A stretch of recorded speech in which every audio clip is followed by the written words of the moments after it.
Hi friends, bounce back ఛానల్కి స్వాగతం. అతి త్వరలో మన బౌన్స్ బ్యాక్ ఛానల్లో ఇండియన్ ఎకానమీ క్లాసెస్ స్టార్ట్ చేస్తున్నాను. సెప్టెంబర్ 1 నుంచి రెగ్యులర్గా మీకు క్లాసెస్ అనేటివి మన ఛానల్లో వస్తాయి, ఇండియన్ ఎకానమీ క్లాసెస్. కాబట్టి ఎకానమీ క్లాసెస్ నేను ఏం చెప్తాను, అదేవిధంగా ఎకానమీలో సిలబస్ ఏంటి, ఈ మొత్తం డీటెయిల్స్ తెలియాలి అంటే వీడియోని పూర్తిగా చూడండి, ఎక్కడ స్కిప్ చేయకుండా. పూర్తిగా చూసిన తర్వాత నచ్చితే ఖచ్చితంగా లైక్ చేయండి, షేర్ చేయండి. అదేవిధంగా కొత్తగా ఛానల్ని చూస్తున్న వాళ్ళైతే ఛానల్ని అయితే ఖచ్చితంగా సబ్స్క్రైబ్ చేసుకొని బెల్ సింబల్ని ప్రెస్ చేయండి. దాని ద్వారా నేను చెప్పబోయే క్లాసెస్ అన్నీ కూడా మీకు అందుతాయి. ఇక లైక్స్ చేయడం అనేది వెరీ వెరీ ఇంపార్టెంట్. నేను మీకు అన్ని క్లాసెస్, గైడెన్స్, ఇతర ఇన్ఫర్మేషన్ అంతా కూడా ఫ్రీగా ఇస్తున్నాను.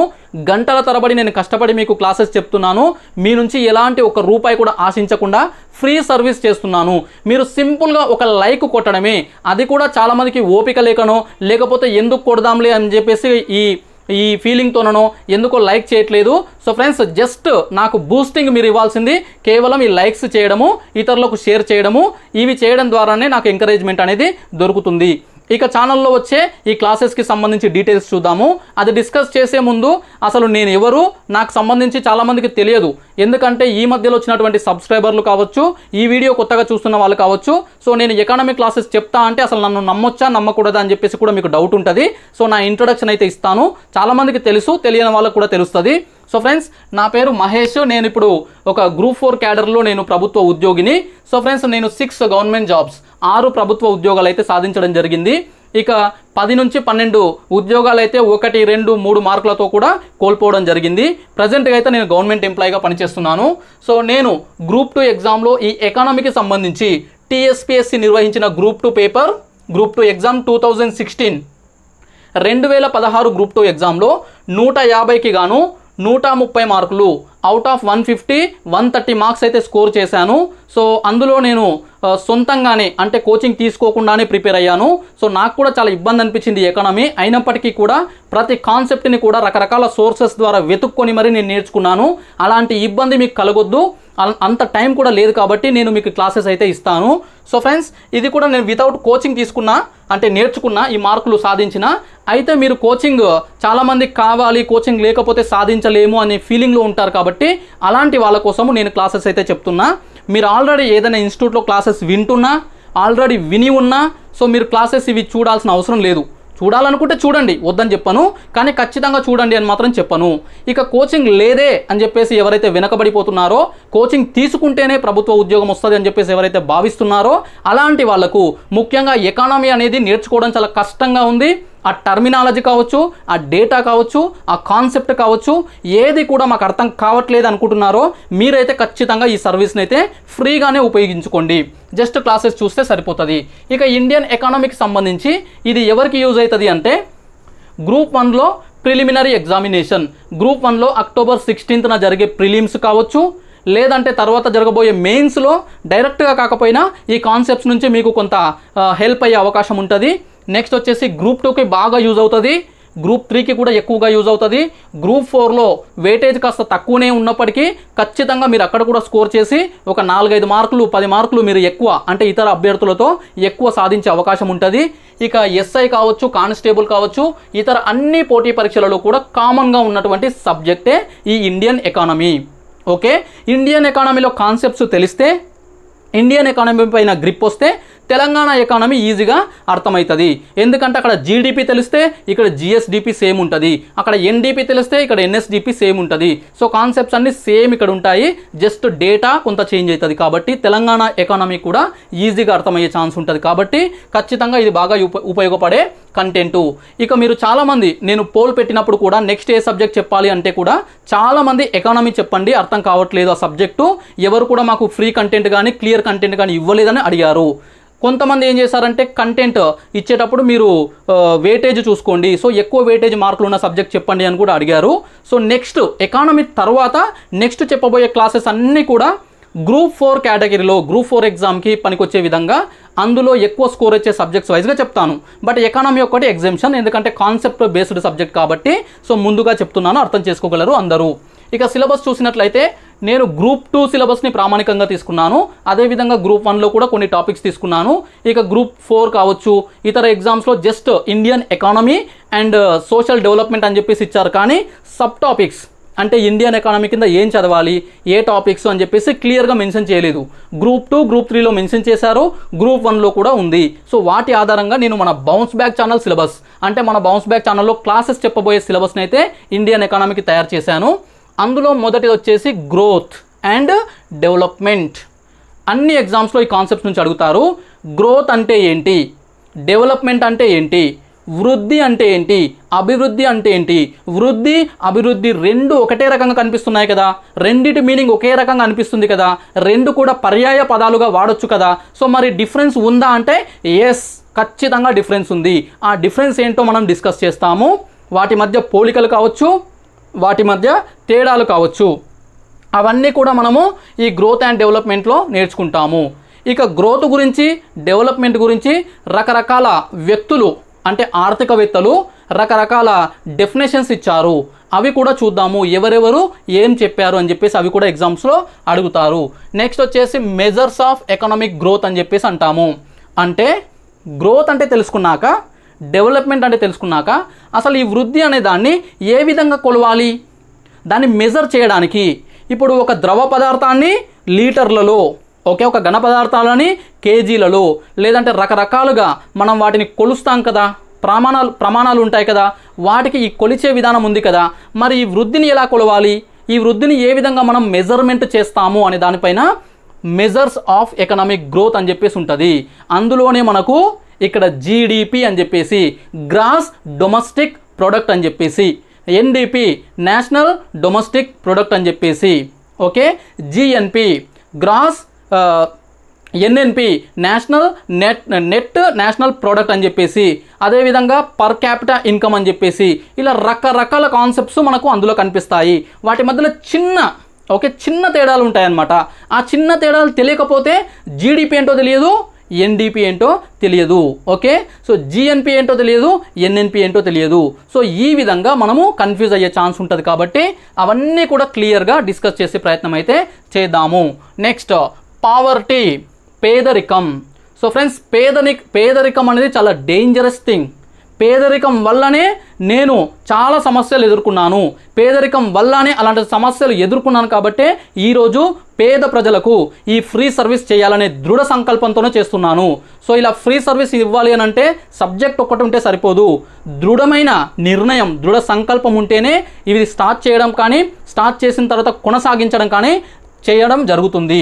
సో ఆ పావర్టీ, ఆ పేదరికం అంటే ఏంటి, ఓకే, పేదరికాన్ని ఎలా కొలుస్తాము, పేదరికం పెరుగుతుందా తగ్గుతుందా, పేదరిక సూచీలు, పేదరికానికి సంబంధించి సో రకరకాల ఈ సూచికలు ఉంటాయి కదా, అవి ఏం చెబుతున్నాయి, ఎగ్జామ్ పాయింట్ ఆఫ్ వ్యూలో ఏం అడుగుతారు, అవన్నీ కూడా తెలుసుకుంటాము. నెక్స్ట్ వచ్చేసి అన్ఎంప్లాయ్మెంట్.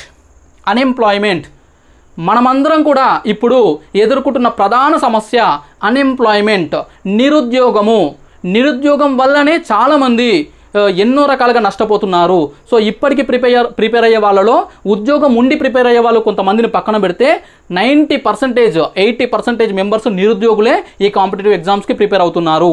సో అలా నిరుద్యోగులు ప్రభుత్వ ఉద్యోగాలే కావచ్చు, ప్రైవేట్ ఉద్యోగాలే కావచ్చు, స్వయం ఉపాధి కావచ్చు, ఏది లేకుండా ఉన్న వాళ్ళు కావచ్చు, వాటన్నిటికి సంబంధించిన అంశాలన్నీ కూడా ఇందులో డిస్కస్ చేస్తాము. ముఖ్యంగా నిరుద్యోగం రకాలు తెలుసుకుంటాము. రకరకాల నిరుద్యోగాలు ఉన్నాయి, ఏది ఏ రకం కిందికి వస్తుంది, ఏ నిరుద్యోగము ఏ విధంగా ఉంటుంది అని చెప్పేసి కూడా ఇక్కడ డిస్కస్ చేస్తాము. దీని మీద క్వశ్చన్స్ ఖచ్చితంగా వస్తాయి, నిరుద్యోగం పైన క్వశ్చన్స్ ఖచ్చితంగా అన్ని ఎగ్జామ్స్లో వస్తున్నాయి. నెక్స్ట్ ఇది unemployment. Next planning in Indian economy, ప్రణాళికలు, ఓకే. ప్రణాళికలు అనేటివి వెరీ ఇంపార్టెంట్. మన భారతదేశానికి స్వాతంత్రం వచ్చిన తర్వాత సో మన నెహ్రూ ప్రభుత్వం తీసుకున్నటువంటి చర్యలు కావచ్చు, ఆ తర్వాత ఈ పంచవర్ష ప్రణాళికలు కావచ్చు, మధ్యలో వచ్చినటువంటి జనతా ప్రభుత్వాలు తీసుకొచ్చిన ఇతర ప్రణాళికలు కావచ్చు, సో ఇప్పటి వరకు కొనసాగిన ప్రణాళిక సంఘం కావచ్చు, ఇవన్నీ కూడా డిస్కస్ చేస్తాము. ఈ ప్రణాళిక సంఘాన్ని కానీ, ఈ పంచవర్ష ప్రణాళికలు కానీ, ఇవన్నిటిని గురించి తెలుసుకున్న తర్వాత నెక్స్ట్ మనకు కొత్తగా వచ్చిన నీతి ఆయోగ్, ఓకే, నీతి ఆయోగ్ గురించి కూడా తెలుసుకుంటాము. సో ప్రణాళిక సంఘానికి ఈ నీతి ఆయోగ్కి డిఫరెన్స్ ఏంటి, అదేవిధంగా సో అప్పుడున్నటువంటి వ్యవస్థలో ప్రణాళికల్లో భాగంగా ఏ పంచవర్ష ప్రణాళికలో ఎలాంటి చర్యలు తీసుకున్నారు, ఏ పంచవర్ష ప్రణాళికలో ఏ అంశానికి ప్రాధాన్యత ఇచ్చారు, ఎలాంటి వెల్ఫేర్ స్కీమ్స్, ఓకే, సో పేదరిక నిర్మూలనకు కావచ్చు, లేదంటే సమాజ అభివృద్ధికి కావచ్చు, అన్ఎంప్లాయ్మెంట్ని తగ్గించడం కోసం కావచ్చు, స్కిల్ డెవలప్మెంట్ కోసం కావచ్చు, ఉపాధి కోసం కావచ్చు, రకరకాలుగా ఏ పంచవర్ష ప్రణాళికలో ఏ పథకాన్ని ఏ స్కీమ్ని తీసుకొచ్చారు, ఇవన్నీ కూడా మనకు ఇక్కడ ఈ ప్లానింగ్ ఇన్ ఇండియా అనే దాంట్లో కవర్ అవుతుంది. ఓకే, నెక్స్ట్ ఎకనామిక్స్ రిఫార్మ్స్, ఇది కూడా ఇంపార్టెంట్ చాప్టర్స్లో ఒకటి. సో ఆర్థిక సంస్కరణలు, స్వాతంత్రం వచ్చిన తర్వాత మన దేశంలో ఆర్థిక వ్యవస్థ చాలా స్లోగా వెళ్తుంది, చాలా స్లోగా డెవలప్ అవుతుంది, పెద్ద మార్పులు లేవు. అలాంటి సందర్భంలో ఈ ఆర్థిక సంస్కరణలు తీసుకొచ్చినటువంటి మార్పులు ఏంటి, వాటి ప్రభావం ఏంటి, సో విద్య కావచ్చు, వైద్య రంగం కావచ్చు, ఇతర అన్నిటిపైన దాని యొక్క ప్రభావం ఎట్లా ఉంది, సో దానికి సంబంధించిన అన్ని అంశాలు కూడా మనము ఎకనామిక్ రిఫార్మ్స్లో తెలుసుకుంటాము. ఇవన్నీ వచ్చేసి మనకు గ్రూప్ 2లో 60 పైన మార్కులు కవర్ అవుతాయి, గ్రూప్ 3లో కూడా 60 పైగా మార్కులు వస్తాయి. ఇక అన్ని ఎగ్జామ్స్లో మేజర్గా ఈ చాప్టర్స్ నుంచే క్వశ్చన్స్ అడుగుతున్నారు. ఓకే, అయితే గ్రూప్ 2 గ్రూప్ 3లో ఇవి తప్ప వేరేటివి లేవు. ఇండియన్ ఎకానమీలో ఈ 4 ఉన్నాయి. ఈ 5th వన్ వచ్చేసి డెవలప్మెంట్ అనే దాంట్లో ఉంటుంది, 3వ పార్ట్లో ఉంటుంది. ఓకే, అయితే గ్రూప్ 1లో మాత్రము ఎకానమీలో ఇంపార్టెంట్ కాన్సెప్ట్స్ అయినటువంటి మనీ అండ్ బ్యాంకింగ్, ద్రవ్యము బ్యాంకింగు. ఓకే, సో మనీ అంటే ఏంటిది, మనీ సప్లై ఎట్లా ఉంటుంది, సో ఏ విధంగా ఈ ద్రవ్యం అనేది మెజర్ చేస్తాము, రకరకాల ఈ మనీకి సంబంధించిన కాన్సెప్ట్స్. అదేవిధంగా ఈ బ్యాంకింగ్ వ్యవస్థలు ఎట్లా ఏర్పడ్డాయి, సో బ్యాంకింగ్ వ్యవస్థలకు సంబంధించిన రీఫార్మ్స్ కావచ్చు, ఇటీవల జరిగిన పరిణామాలు కావచ్చు, ఈ మధ్యలో చాలా బ్యాంక్స్ విలీనమైనాయి కదా, వాటికి సంబంధించిన అంశాలు కావచ్చు, ఇవన్నీ కూడా బ్యాంకింగ్ గురించి మనం తెలుసుకుంటాము. ఓకే, నెక్స్ట్ వచ్చేసి పబ్లిక్ ఫైనాన్స్ అని చెప్పేసి కూడా ఒకటి ఉంటుంది. సో అందులో మనం మానిటరీ పాలసీ అని, ఫిజికల్ పాలసీ అని చెప్పేసి ఇలా రకరకాల అంశాలు కూడా మనము ఈ పబ్లిక్ ఫైనాన్స్లో మనము తెలుసుకుంటాము. ఓకే, ఈ రెండు గ్రూప్ 2లో గ్రూప్ 3లో వాటిలో లేవు, కానీ ఇతర ఎగ్జామ్స్లో అక్కడక్కడ క్వశ్చన్స్ అడుగుతున్నారు. గ్రూప్ 1లో ఉంది, గ్రూప్ 1 మెయిన్స్లో ఉంది. ఓకే, ఈ 5 చెప్పిన తర్వాత సో టైంను బట్టి ఇవి డిస్కస్ చేసే ప్రయత్నం చేస్తాను, మ్యాక్సిమం చెప్తాను, మరీ టైం లేకపోతే స్కిప్ చేసే ప్రయత్నం చేస్తాను. నెక్స్ట్ వచ్చేసి సెక్టోరల్ వైజ్ డెవలప్మెంట్, అంటే మనకు రకరకాల రంగాలు ఉన్నాయి కదా, ఇక్కడ వ్యవసాయ రంగమని, పారిశ్రామిక రంగమని, సేవా రంగమని, ప్రైమరీ సెక్టర్ అని, సెకండరీ సెక్టర్ అని, టెర్షరీ సెక్టర్ అని చెప్పేసి.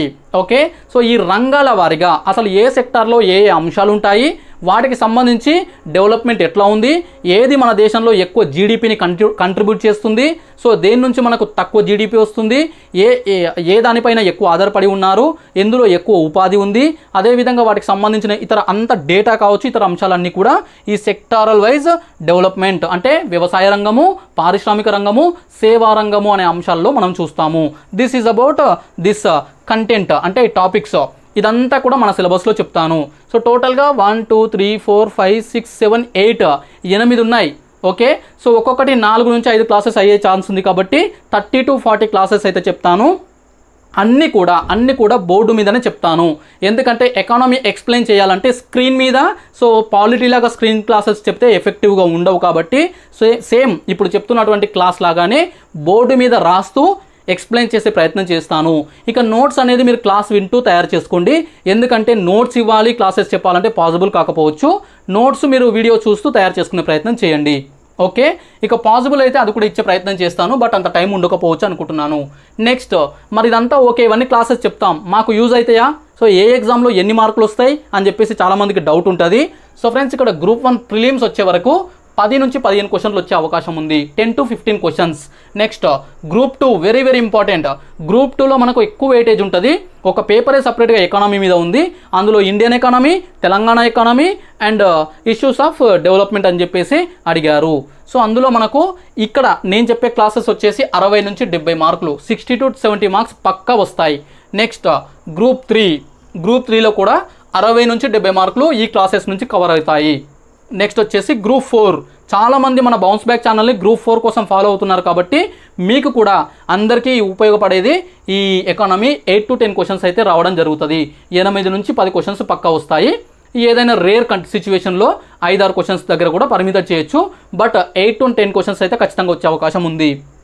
Next SI mains, sub inspector of police mains exam already prelims అయిపోయింది కదా, మెయిన్స్లో వచ్చేసి 10 to 15 క్వశ్చన్స్ దీని నుంచి వచ్చే అవకాశం ఉంది. సో మీరు ఇప్పటి నుంచి క్లాసెస్ విని మెయిన్స్కి బాగా ప్రిపేర్ అవ్వడానికి పనికొస్తుంది. నెక్స్ట్ కానిస్టేబుల్ మెయిన్స్లో 5 నుంచి 10 క్వశ్చన్స్ అడిగే అవకాశం ఉంది. కాస్త వెయిటేజ్ తక్కువనే ఉంది కానీ సో అవి కూడా ఆన్సర్ చేస్తే మనకు ఎక్కువ స్కోర్ చేసుకునే ప్రయత్నం చేయొచ్చు. నెక్స్ట్ ఇక టీఎస్పీఎస్సీ నుంచి నిర్వహించే ఇతర అన్ని రకాల పరీక్షలు, ఏఈలు కావచ్చు, ఏడబ్ల్యూలు కావచ్చు, ఫారెస్ట్ బీట్ ఆఫీసర్ కావచ్చు, సెక్షన్ ఆఫీసర్ కావచ్చు, సో ఫుడ్ సేఫ్టీ ఆఫీసర్ కావచ్చు, డివిజనల్ అకౌంట్స్ ఆఫీసర్ కావచ్చు, ఏ ఎగ్జామ్ అయినా టీఎస్పీఎస్సీ నుంచి నిర్వహించే దాంట్లో జనరల్ స్టడీస్ పేపర్ పక్కా ఉంటుంది. ఆ జనరల్ స్టడీస్ పేపర్లో ఒక టాపిక్ ఎకానమీ మీద ఉంటుంది. సో ఎకానమీ మీద క్వశ్చన్స్ అడుగుతారు కాబట్టి ఏ ఎగ్జామ్ అయినా 8 to 10 క్వశ్చన్స్, 8 నుంచి 10 ప్రశ్నలు ఖచ్చితంగా వచ్చే అవకాశం ఉంటుంది కాబట్టి నెగ్లెక్ట్ చేయొద్దు. ఓకే, క్లాసెస్ వినండి. నెక్స్ట్ వచ్చేసి మనకు ఇక్కడ ఈ ఎకానమీని మరి ఎట్లా చదవాలి, ఈ ఎకానమీలో మనం ఏం నేర్చుకోవాలి, ఎట్లా స్కోర్ చేసే ప్రయత్నం చేయాలి, నేను 130 క్వశ్చన్స్కి ఆన్సర్ చేయడానికి 130 మార్క్స్ అవుట్ ఆఫ్ 150 తెచ్చుకోవడానికి కారణము అవన్నీ కూడా చెప్తాను. అయితే మీరు అనుకోవచ్చు, కొంతమంది అనొచ్చు గ్రూప్ 2 పేపర్ 130 చేయడానికి పెద్ద అందులో ఏముంది, పేపర్ ఈజీగా వచ్చింది ఎకానమీ 2016లో అని అనుకోవచ్చు. పేపర్ ఈజీగా వచ్చింది దాంట్లోనే మిస్టేక్స్ ఎక్కువ అవుతాయి. రెండవది, నాకు ఆ పేపర్ ఈజీ రావడం వల్ల 130 వచ్చినాయి, కానీ పేపర్ డిఫికల్ట్ వస్తే 135 నుంచి 140 వచ్చేది. అప్పుడు ప్రిపరేషన్ ఆ లెవెల్లో చేసిన, యాక్చువల్గా ఈజీగా రావడమే నాకు మైనస్ అయ్యింది. ఎందుకంటే కొన్ని క్వశ్చన్స్ నేను చిన్న తప్పులు పొరపాట్లు చేసిన, ఎందుకంటే ఇంత ఈజీ క్వశ్చన్స్ అడుగుతారా అని చెప్పేసి వాటిని పెద్ద పట్టించుకోకుండా ఆ కాన్సెప్ట్స్ చదువుకోలే. సో అందుకని చెప్పేసి అట్లాంటివి జరుగుతుంటాయి. పేపర్ ఈజీగా ఉన్నప్పుడే ఎక్కువ మిస్టేక్స్ అవుతాయి. నిన్న జరిగినటువంటి పోలీస్ కానిస్టేబుల్ ఎగ్జామ్ కూడా పేపర్ ఈజీగా ఉంది కానీ తప్పులు ఎక్కువ చేశారు చాలామంది. ఒకసారి మీరు రివైజ్ చేసుకోండి, గుర్తు తెచ్చుకోండి, తెలుస్తుంది. సో ఫ్రెండ్స్, అందుకని చెప్పేసి ఇందులో మనం నేర్చుకోవాల్సింది బేసిక్ కాన్సెప్ట్స్, వెరీ ఇంపార్టెంట్. ఏ ఎగ్జామినేషన్లో అయినా, ఏ సబ్జెక్ట్లో అయినా బేసిక్ కాన్సెప్ట్స్ లేకుండా ఎంత చదివినా దానికి వాల్యూ ఉండదు. ఓకే, సో ఫ్రెండ్స్, మీరు డెప్త్గా చదివినామంటారు, బేసిక్స్ ఆన్సర్ చేయరు. బేసిక్సే తెలియనప్పుడు డెప్త్ ఎట్లయితుంది? ఓకే, సో 1వ తరగతి పాస్ కానివాడు, ఆలు రానివాడు, ఏబిసిడీలే రావు కానీ నేను 10th స్టేట్ ఫస్ట్ వచ్చిన అంటే దానికి అర్థం ఉంటుందా? సో ఫ్రెండ్స్, అందుకని చెప్పేసి basics must be red. Okay, basics must be developed. ఖచ్చితంగా బేసిక్స్ డెవలప్డ్ చేసుకోవాలి. అందుకే బేసిక్ కాన్సెప్ట్స్ అనేటివి అన్నీ కూడా నేర్చుకుందాము ఈ వీడియోస్ ద్వారా. Next important data. ఓకే, ఎకానమీలో అవి పథకాలు కావచ్చు, ఇతర ఏదైనా కావచ్చు, ఇంపార్టెంట్ డేటా అనేది కూడా ఎక్కువ కనిపిస్తుంది. ఆ డేటా కూడా గుర్తుపెట్టుకోవడానికి ప్రయత్నం చేయాలి. నెక్స్ట్ వచ్చేసి కరెంట్ అఫైర్స్. మనకి ఎకానమీ అనేది current oriented subject. So year గత సంవత్సరం చదివిన నోట్స్ తీసుకొని ఈ సంవత్సరం చదివితే మళ్ళీ కొన్ని మార్పులు ఉంటాయి. సో ఎందుకు, ఇది రెగ్యులర్గా కరెంట్ అఫైర్స్కి అనుసంధానం అయ్యి కరెంట్ అఫైర్స్ ఎక్కువగా ఇందులో ఇన్వాల్వ్ అయ్యి ఉంటాయి కాబట్టి బేసిక్ కాన్సెప్ట్స్ చేంజ్ అవ్వవు, కానీ ఇక్కడ కరెంట్ అఫైర్స్ ద్వారా డేటా చేంజ్ అవుతుంటుంది. అందుకని కరెంట్ అఫైర్స్ కూడా మనం ఎక్కువగా దీనికి లింక్ చేసుకోవాల్సి ఉంటుంది. అంటే ఇక్కడ క్లాసెస్ చెప్పేటప్పుడు కరెంట్ అఫైర్స్ ఈ వాటికి ఎకానమీకి సంబంధించినవి మాత్రమే ఇక్కడ లింక్ చేసి మనము డిస్కస్ చేసే ప్రయత్నం అయితే చేద్దాము. బేసిక్ కాన్సెప్ట్స్ బాగా నేర్చుకుంటే ఈ డేటా చదవడం కానీ కరెంట్ అఫైర్స్ చదివేటప్పుడు ఎకానమీ బాగా అర్థమవుతుంది. గమనించండి, జనరల్గా మనం న్యూస్ పేపర్ చదివేటప్పుడు అన్ని పేజీలు చదవాలనుకుంటాం, కానీ అక్కడ బిజినెస్, ఎకానమీ అని వచ్చిన పేపర్ చిరాకేస్తుంది. ఎందుకు? ఆ కాన్సెప్ట్స్ తెలియవు, అక్కడ ఉండే పదజాలం తెలియదు, దానికి మీనింగ్ తెలియదు. అందుకని చెప్పేసి ఎకానమీ పేపరు అంటే మన న్యూస్ పేపర్లో ఎకానమీకి సంబంధించిన అంశాలన్నీ కూడా అటు తిప్పి పడేస్తాము.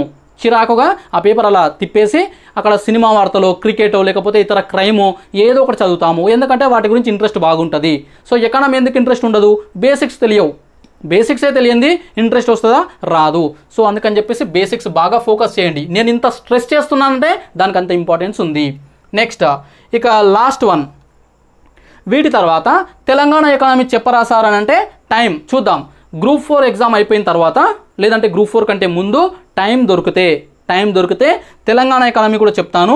ఈ తెలంగాణ ఎకానమీ ముఖ్యంగా మనకు గ్రూప్ 2, గ్రూప్ 3 ఎగ్జామ్స్లో బాగా యూజ్ అవుతుంది. ఈ తెలంగాణ ఎకానమీ చెప్తే ఇక్కడ కూడా 50 మార్క్స్ స్కోర్ చేస్తారు మీరు. గ్రూప్ 2, గ్రూప్ 3 క్యాండిడేట్స్ వాళ్ళ కోసం సపరేట్గా గ్రూప్ 4 బ్యాచ్ని ఒక షేప్ తీసుకొచ్చిన తర్వాత గ్రూప్ 2 పైన ఎక్స్ట్రా కంటెంట్ ఇచ్చే ప్రయత్నం చేస్తాను. నెక్స్ట్ గ్రూప్ 2లో పేపర్ 3లో ఉన్నటువంటి థర్డ్ పార్ట్ వచ్చేసి issues of development and change అని ఉంది. అందులో ఉన్నటువంటి అంశాలు కూడా తర్వాత గ్రూప్ 4 ఎగ్జామ్ అయిన తర్వాత గ్రూప్ 2కి టైం ఉంటే, గ్రూప్ 3కి టైం ఉంటే అప్పుడు ఇది కూడా డిస్కస్ చేద్దాము. సో ఈ రెండు కూడా డిస్కస్ చేస్తే మనకు ఈ గ్రూప్ 2, గ్రూప్ 3కి 150 అవుట్ ఆఫ్ 150 మొత్తం సిలబస్ కూడా కంప్లీట్ అవుతుంది. అది టైం మీద డిపెండ్ అయ్యి. సో ఫ్రెండ్స్, నోటిఫికేషన్స్ లేట్ అవుతున్నాయి. లేట్ అవ్వడం ఒక రకంగా మంచిది కూడా కావచ్చు కొంతమందికి. ఎగ్జాంపుల్, ఇప్పుడు మన గ్రూప్ 4 ఎగ్జామినేషన్కి సంబంధించిన నోటిఫికేషన్ జూన్లో వస్తుంది అనుకున్నాం. జూన్లో వచ్చుంటే నవంబర్లో ఎగ్జామ్ ఉండేది. ఓకే, ఇప్పుడు ఆగస్ట్ అయిపోయింది, సెప్టెంబర్ అక్టోబర్ 2 ఉంటాయి. సో సిలబస్ కంప్లీట్ అయిందా? చాలామంది కంప్లీట్ కాలేదు. రెండవది, నేను కూడా ఇవన్నీ క్లాసెస్ చెప్తానా? చెప్పలేను, ఎందుకంటే ఎగ్జామ్ వచ్చేస్తుంది కాబట్టి. సో మన మంచికో చెడుకో నోటిఫికేషన్స్ లేట్ అవ్వడం కూడా కొంతవరకు కొంతమందికి ఉపయోగపడుతుంది కాబట్టి ఎక్స్ట్రా టైంని ఉపయోగించుకునే ప్రయత్నం అయితే చేయండి. ఇక నెక్స్ట్, ఇది కూడా అడుగుతారు, సోషో ఎకనామిక్ సర్వే. భారత సర్వే కావచ్చు, తెలంగాణ సర్వే కావచ్చు, అది చెప్పరా అంటే చెప్తాను. ఇది కూడా ఖచ్చితంగా చెప్తాను. ఇది వెరీ వెరీ ఇంపార్టెంట్. ఈ సర్వే నుంచి కూడా క్వశ్చన్స్ వస్తాయి కాబట్టి ఇది చెప్తాను. అయితే ఇది ఎవ్రీ ఇయర్ చేంజ్ అవుతుంటుంది కాబట్టి లేటెస్ట్ది చెప్తాను. సో ఇప్పుడు చెప్పే క్లాసెస్లో యాడ్ చేసి చెప్తాను. తర్వాత ఫ్యూచర్లో సో మనకు 2023లో మళ్ళీ కొత్తది 2021-22కు సంబంధించిన ఒకటి వస్తుంది కదా. సో 22-23 అనుకుంటా ఒకటి కొత్తది వస్తుంది కదా. దానికి సంబంధించి కూడా లేటెస్ట్ ఏది వస్తే అది మళ్ళీ అప్డేట్ చేయాల్సి ఉంటుంది. సో ఎవ్రీ ఇయర్ దీని మీద ఒక వీడియో 2 వీడియోస్ కూడా చేయడానికి అవసరం ఉంటుంది. సో ఇది కూడా చెప్తాను. So this is about total course. మనం ఫ్రీగా ఇస్తున్నాం, ఎలాంటి డబ్బులు ఆశించకుండా. ఫ్రీగా కదా అని చెప్పేసి కంటెంట్ వాల్యుబుల్ కాదు అని అనుకోవద్దు, అందులో ఏముండదు అనుకోవద్దు. మీరు క్లాసెస్ చూస్తేనే తెలుస్తుంది, ఉపయోగించుకుంటేనే తెలుస్తుంది. ఆల్రెడీ జాగ్రఫీ కంప్లీట్ అయ్యింది, పాలిటీ ఎండింగ్కి వచ్చింది. పాలిటీ క్లాసెస్ కొన్ని ఉన్నాయి, అవి కూడా వితిన్ 1 వీక్లో కంప్లీట్ చేస్తాను. సో వాటిని కూడా కొత్త వాళ్ళు ఎవరైనా చూడని వాళ్ళు ఉంటే చూడండి. This is about economic course and syllabus. I think ప్రతి ఒక్కరికి నచ్చింది అనుకుంటున్నాను. ఇక బైలాంగ్వేజ్లో చెప్పండి అని చెప్పేసి చాలామంది అంటున్నారు. I will try to give the classes in బైలాంగ్వేజ్. Maximum try చేస్తాను. మొత్తం బైలాంగ్వేజ్లో కాకపోయినా చాలా వరకు, ముఖ్యంగా ఎకానమీలో టర్మినాలజీ ఎక్కువ ఉంటుంది కాబట్టి అవన్నీ కూడా నేను ఇంగ్లీష్లో కూడా చెప్పే ప్రయత్నం చేస్తాను. మ్యాక్సిమం అందరికీ కూడా న్యాయం జరిగేలా నేను ప్రయత్నం చేస్తాను. బట్ అయినప్పటికీ కూడా కొంతమంది ఇబ్బంది పడితే దానికి నేనేమి చెయ్యలేను. ఓకే, సో ఫ్రెండ్స్, వీడియో నచ్చింది అనుకుంటున్నాను. నచ్చితే లైక్ చేయండి, షేర్ చేయండి, ఛానల్ అయితే సబ్స్క్రైబ్ చేసుకోండి. చూస్తూనే ఉండండి bounce back channel. Thank you so much.